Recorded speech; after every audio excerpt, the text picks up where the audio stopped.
there, it's Dr. Justin Marchegiani. I wanted to wish everyone here a happy Thanksgiving. It's Thanksgiving Day morning here for me, and I wanted to just give you some really good information, some tips that I follow on my holidays, especially Thanksgiving, to make it happy as well as healthy, so you don't have the blowback Friday, Saturday, and Sunday, and following into December of feeling icky from the holiday binge. So let's dig in. Couple things off the bat. Number one, big fan of intermittent fasting, especially when it comes to a feast day. If you know your Thanksgiving meal is going to be around 2 or 3 o'clock that Thursday, what you can do is just fast that morning. Really easy. What you're doing is you're getting your cellular autophagy mechanisms going. You're recycling your body protein. Your metabolism is getting boosted up for that short period of time because of that fast. And you're going to have better glucose or glycogen stores, more places to put that extra carbohydrate and sugar coming in. Your metabolism will be boosted. And frankly, eating those calories in a short window like that, it's going to still be healthy for you and give you a good energetic boost. But there's no reason to be eating breakfast that morning, especially if you get the day off of work. It's not too stressful in the environment there. So intermittent fast can be really helpful to bump up the metabolism. So right now I'll be fasting. I think I'll have maybe a little bit of butter coffee with some MCT to get the ketones going. That way my appetite's dialed in. That way I'm not gonna overeat. I'll get satiated more at a reasonable level. I want to eat that second or third dessert serving. I may, but who knows. Healthy recipes. So pretty simple. I've had this conversation multiple times this week. How do I have a healthy Thanksgiving from a recipe standpoint? Well, let's break it down.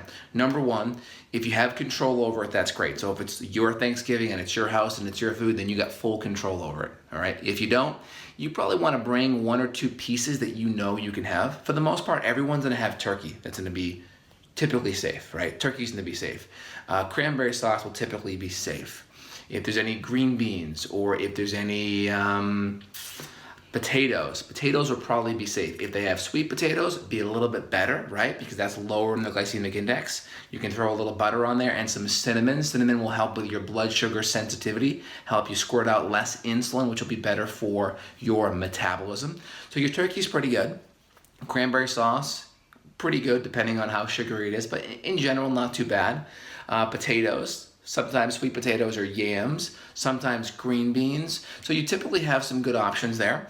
The more questionable ones become stuffing, right? There's some really good recipes I'll put below, things that I have done and will be using this Thanksgiving and have used in previous Thanksgivings for stuffing. Typically carrot and vegetable-based stuffings that is phenomenal, all right?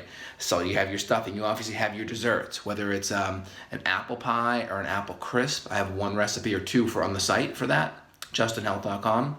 Also, pumpkin pie. There's some really good recipes for apple and pumpkin, which are great, low carbohydrate, low sugar, nutrient dense. So when you actually eat the dessert, you're not creating blood sugar swings that make you come back a second and third time. That's how they get you. And then stuffing, and then for the most part, I'm just trying to think of the fixings. Gravy, there's some really good gravy recipes. Instead of just thickening it with the flour and all the gluten and grains, you could use some coconut flour or some tapioca or some arrowroot to thicken the fixings that come out of the bird. So you have a nice thick gravy that's not gonna be flour based. So you have your potatoes, you have your sweet potatoes, you have green beans if you do that. You have healthy versions of stuffing. You have your desserts, whether it's an apple or pecan or a pumpkin. I have good recipes for apple and the pumpkin.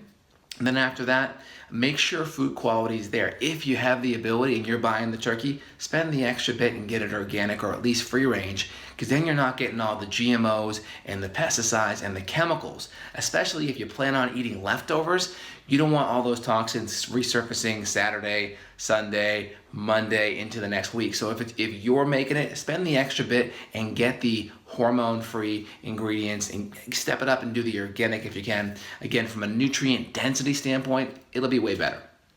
Okay, so now let's say you're like, screw it, Dr. J, I'm gonna just go all out and forget it. It's a cheat day. All right, fine. Well, what can we do to mitigate the reaction? So off the bat, number one, if we're eating a ton of food, probably a lot more than we're used to, hydrochloric acid and enzymes are easy go-tos. If your digestive system's overwhelmed, you don't want to feel like you got a brick in it, you don't want to feel bloated or gassy afterwards, so up the HCl and the enzymes so you can better break down your food. Even healthy food, at an excess level, if it's sitting in your stomach, it's like going to Whole Foods, buying a whole bunch of really healthy groceries and leaving it on the countertop and letting them rot for a week, right? If they're not being digested, it's like leaving it on the countertop to rot. So getting the enzymes and hydrochloric acid in there will take that food and put it back in the fridge, or in your stomach's analogy, it'll help break it down better so it's not sitting there and fermenting, putrefying, and rotting, so to speak. Next, detoxification support. So you can always do things like activated charcoal. Charcoal is great. It'll bind up. It'll put straitjackets around all that inflammatory, irritating food, so it will not reabsorb and create as much collateral damage. NAC, or glutathione. These are sulfur-based amino acid compounds that will help your body detoxify, especially if you plan on drinking alcohol. Oh, and if you're drinking alcohol, try to choose drier white wines or clean, hard alcohol mixed beverages. I mix it with kombucha. I do my Dr. J's Moscow Mule, or I do my NorCal Margarita, where it's high quality tequila, lime juice, and carbonated water. Or I just stick to a really good Brut or Cava or Prosecco that's very, very dry, so there's not a lot of sugar from that.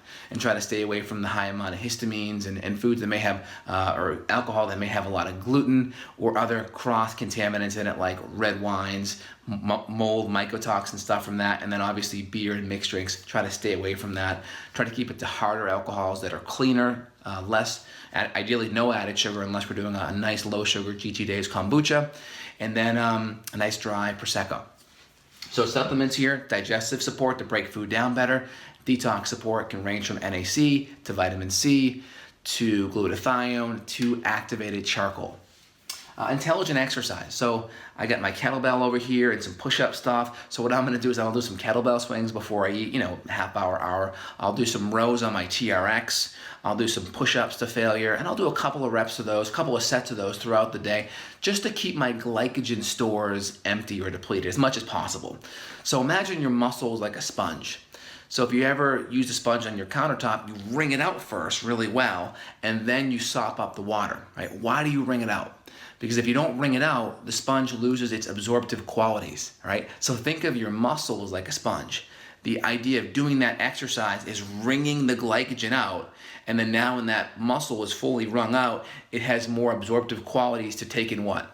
Maybe the extra dessert and the carbohydrate and the extra alcohol that you'll be taking in, right? So you get my analogy? Think of your muscles, you're wringing out that sponge so that when you go to indulge that Thanksgiving day, you're gonna have a lot more space in there to absorb that extra carbohydrate or sugar. And again, burst training, resistance training are gonna be the best because you really get the muscles more depleted quicker. And also muscles increase insulin sensitivity. So the more muscle you have, the more insulin sensitive, meaning you're not gonna have to spit out as much insulin to bring that sugar into the muscle, right?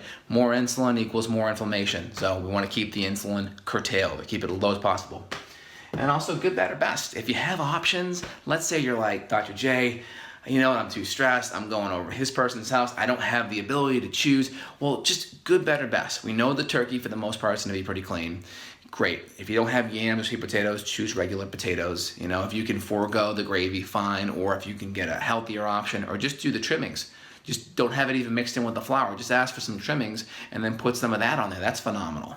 If they have green beans, if they have dessert, you can always cut away the crust if you want, right? So good, better, and best is always good options. And maybe you're like, screw it, I'm gonna go all out, and maybe I'll just take some enzymes, some HCl, and some charcoal, and some detox support, and that'll be the way I do it. So maybe that's good for you. So figure out what's best, whether you wanna add in an exercise component, a supplement component, a fasting component, or even just make better food choices component. So there's a lot of different things you can do. Figure out what feels best for you. I'm gonna try to do all 4 of them just because I really wanna feel as good as possible today as well as tomorrow, but I will be having dessert, but we have all healthy options. And I'll put some recipes that I'm gonna be using in my Thanksgiving in the description below with a link. Hope that helps here. Again, this is Dr. J signing off. Subscribe for more great videos coming your way, and happy Thanksgiving to you and your family. Thanks a lot. Take care.